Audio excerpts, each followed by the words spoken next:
Hi കൂട്ടുകാരെ, നമുക്കിന്നൊന്ന് ഒരു കൂന്തൽ റോസ്റ്റ് ഉണ്ടാക്കി നോക്കിയാലോ? പോന്നോളൂ, നമുക്ക് കൂന്തൽ റോസ്റ്റ് റെഡിയാക്കാം. ഇഷ്ടമായാൽ ലൈക്ക് തരാൻ മറക്കരുത്. അതോടൊപ്പം ഹൈപ്പും കൂടെ ചെയ്യാൻ മറക്കരുത് കൂട്ടുകാരെ. കൂന്തൽ റോസ്റ്റ് ഉണ്ടാക്കിയാലോ?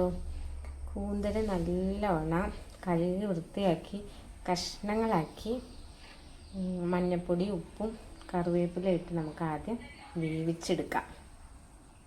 അതിനാവശ്യമുള്ള ചെറിയ ഉള്ളി, വെളുത്തുള്ളി, 2 പച്ചമുളക്, ഇഞ്ചി, ഒരു തക്കാളി ഇത്ര നമുക്ക് അരിഞ്ഞ് എടുക്കാം. അതിലേക്ക് ആവശ്യമായ ചെറിയുള്ളി കഷ്ണാക്കി, തക്കാളി ചെറുതായിട്ട് കണ്ടിച്ച്, വെളുത്തുള്ളി കണ്ടിച്ച്, ഇഞ്ചി ചെറുതാക്കി കണ്ടിച്ച്, 2 പച്ചമുളക് കച്ചിച്ച് ഇത് നമുക്ക് വരട്ടി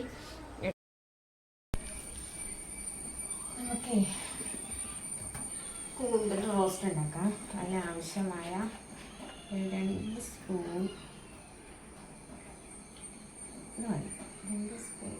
വെളിച്ചെണ്ണ വയ്ക്കുക. അത് ചൂടായി വരുമ്പോൾ നമുക്ക്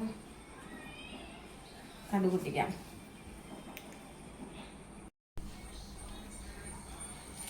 എണ്ണ ചൂടായി കഴിയുമ്പോൾ 1 സ്പൂൺ ഉലുവ പൊട്ടിയതിന് ശേഷം നമുക്ക് കടുകിടാം.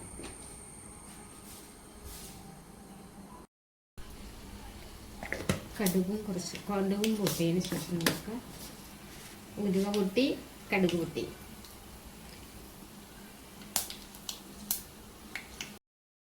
അതിനുശേഷം നമുക്ക്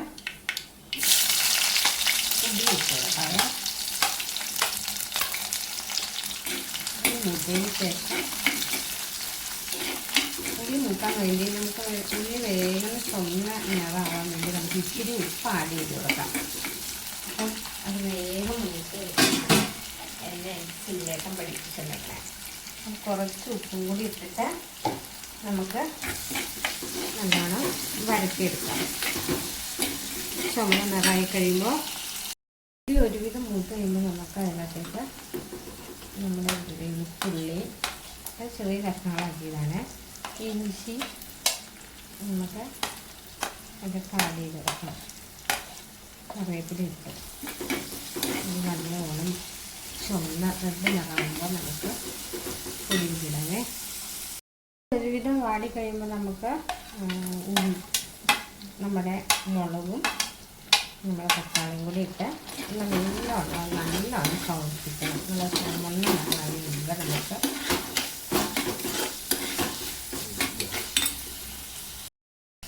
നല്ലോണം നമ്മുടെ ഒക്കെ വരണ്ട് വന്നു. അതിനകത്തേക്ക് നമുക്ക് മുളക് പൊടി, മഞ്ഞൾപ്പൊടി, മല്ലിപ്പൊടി, ഇച്ചിരി ഗരം മസാല ഇത് നമുക്ക് ഇതിനകത്തേക്ക് ആഡ് ചെയ്തിട്ട് വഴറ്റിയെടുക്കാം. ഇത് മുറുകും നിറമാകുമ്പോൾ നമുക്ക് ഇതിനകത്തേക്ക് കൂന്തൽ വേവിച്ചതിട്ട് റോസ്റ്റാക്കി കിട്ടും. നല്ല മുറുകും നിറമാവണം, ഇത് വരണ്ടണം. ഓക്കെ, കുറച്ച് വെള്ളം കൂടെ ആഡ് ചെയ്തിട്ട് നമുക്ക് നല്ലതായിട്ട് ഇങ്ങനെ വരട്ടിയെടുക്കാം. നല്ലോണം വരട്ടിയെടുക്കണം. കുറച്ച് വെള്ളം ഒഴിച്ച്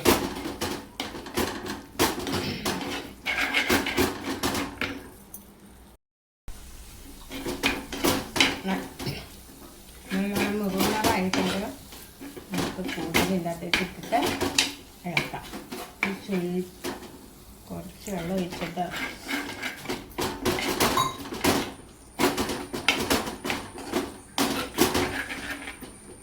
ഇതിനകത്തേക്ക് നമുക്ക് കൂടുതലിട്ട് അറിയാം.